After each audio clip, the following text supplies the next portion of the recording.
Sometimes we feel inflammation in our stomach. Why is it so?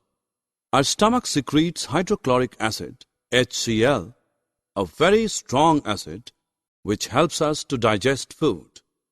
But too much secretion of acid in the stomach causes inflammation. To relieve the sensation of inflammation, an antacid is taken. Antacid contains base that neutralizes the excess acid in stomach.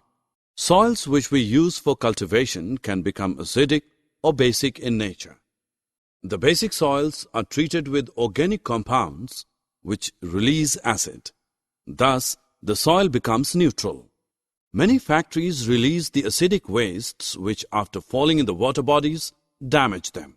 As a result, living organisms of water die. The acidic wastes are neutralized with the bases like slaked lime before their disposal.